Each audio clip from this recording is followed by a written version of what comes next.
नमस्कार दर्शक बंधु, आज हूँ रविवार दिन नवेम्बर मास 9 तारिख। आसतु जानिबा आजर संपूर्ण खबर आ देश दुनियार सबु बड़ खबर उपरे नजर पकाइबा। प्रतिदिन एमिति न्यूज वीडियो सर्वप्रथमे देखिबा पई आम चैनल टी को सब्सक्राइब करि नियंतु। तबे आसतु आज गुरुत्वपूर्ण खबर गुड़िक उपरे नजर पकाइबा।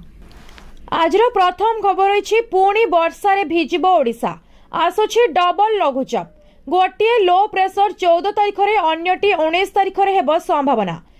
बात्या मंथा प्रभाव में वर्तमान पूर्व केन्द्रीय एवं तत् संलग्न उत्तर पूर्व बंगोपसागर रे एक घूर्णिबलय सक्रिय रही। 12 तारिख में दक्षिण पूर्व बंगोपसागर रे पहुंचब।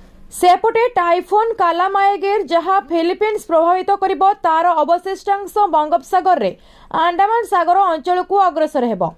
एही दुई घूर्णिबलय 12 तारिख में दक्षिण पूर्व एवं तत् संलग्न पूर्व केन्द्रीय बंगोपसागर रे लीन हेबे, जहाँ प्रभाव में 14 तारिख में दक्षिण पश्चिम बंगोपसागर रे एक लघुचाप क्षेत्र सृष्टि हेबार संभावना रही।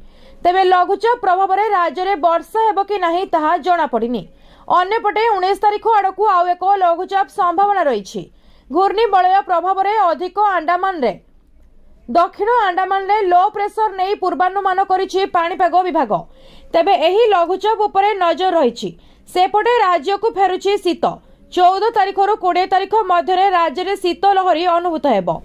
परवर्ती खबर रही नवेम्बर रु आरंभ बढ़िलानी शीत। पाणीपाग विभागर पूर्वानुमान 4 रु 5 दिन मध्य थरिब ओडिशा। कमिब पारद, बढ़िब शीत। ओडिशा को उत्तर पश्चिम दिगरु ठंडा वायु प्रभाव हेउछि, फल शीतर प्रकोप बढ़िब। गत 24 घंटे फुलबाणी रे राज्यर सर्वनिम्न तापमात्रा 14 डिग्री रेकर्ड होइछि। 14 तारिख पर पारद 10 डिग्री तलकू खसिब बोली कहिसेंती पाणीपाग विज्ञानी। नवेम्बर प्रथम सप्ताह अनुभूत हेलानी शीत। जदियो उपकूल ओडिशा रे आर्द्रता रहुछि, सेथिपई तापमात्रा रे विशेष ह्रास परिलक्षित होई नाही।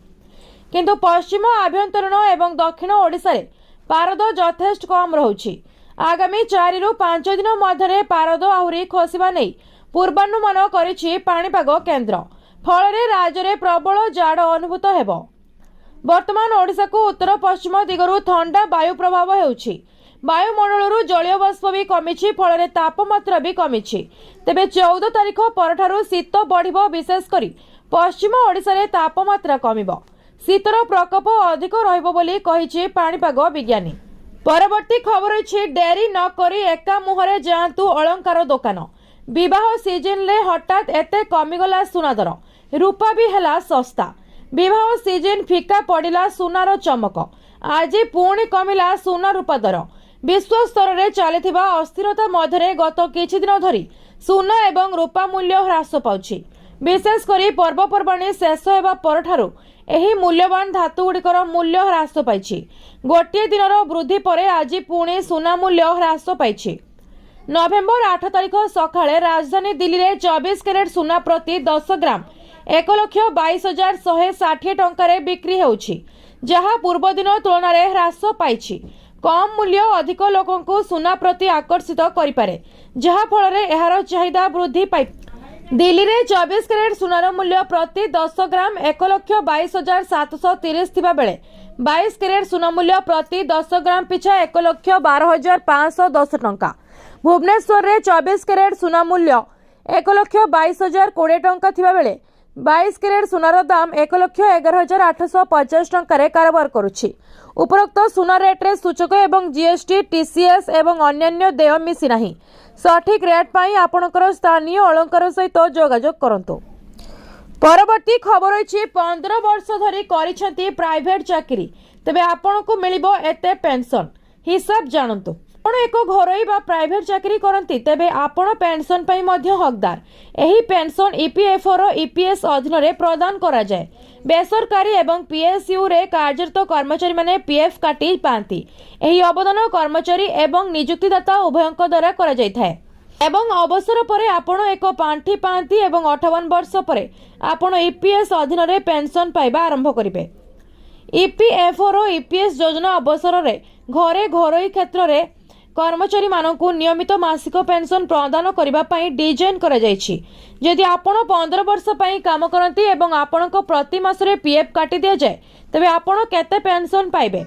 16 नवेम्बर 1995 आरंभ होइतिबा कर्मचारी पेंशन योजना हेउची सरकार भारतंकर एक सामाजिक सुरक्षा पदक्षेप जहाँ कर्मचारी भविष्य निधि पांठी एवं विविध आईन व्यवस्था 1952 अधीन कार्यकारी होइछि। एही योजना कर्मचारी मानकु अवसर परे अक्षमता क्षेत्र रे किंबा मृत्यु परे सेमानक परिवार को आर्थिक सुरक्षा प्रदान करे। परवर्ती खबर अछि लागू हेबो अष्टम वेतन कमिशन। एही कर्मचारी को मिलिबो लाभ। 2026 जनवरी पहिलारू लागू हेबो अष्टम वेतन कमिशन। एहाकु नेई खोद केंद्र सरकार घोषणा करिसेंती।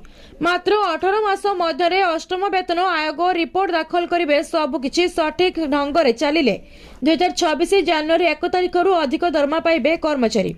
अष्टम वेतन आयोग लागू हेले 30 रु 50% अधिक दरमा पाइबे कर्मचारी। खाली केंद्र सरकार को कर्मचारी नुहति लक्ष लक्ष पेंशन भोगी माने भी अष्टम वेतन आयोग लाभ पाइबे। तेबे केउ वर्गर कर्मचारी को यार अधिक लाभ मिलिबो ताहाको नै आलोचना हेलानी।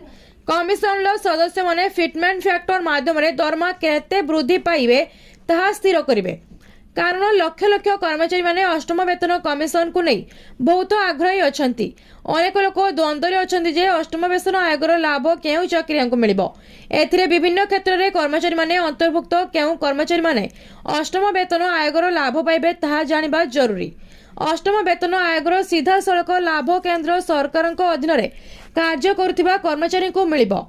अर्थात रेलवाई आयकर डाक विभाग एवं कस्टम्स रे कार्य करथिबा समस्त कर्मचारी एवं वेतन आयोगर लाभ पाइबे। परवर्ती खबर अछि एमानक खाता को आसीबनी पीएम किसान लो 21तम किस्ती। लिस्ट रे आपनक ना अछि कि एमिति करंतु चेक। देशर लक्ष लक्ष चाषी बास करती किंतु सेमानक मध्यरु अनेक चाष करी बहुत रोजगार करि पारंती नाही। एही चाषी मानकु आर्थिक सहायता प्रदान करिबा पई भारत सरकार प्रधानमंत्री किसान सम्मान निधि योजना चलांती।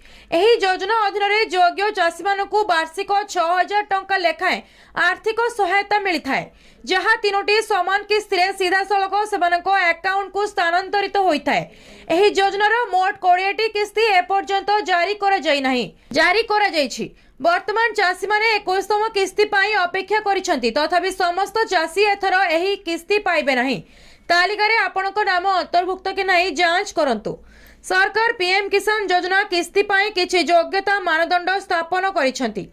अनेक चाषी योजना पाई आवश्यक कार्य एपर्यंत समाप्त करि पारि नाहंती।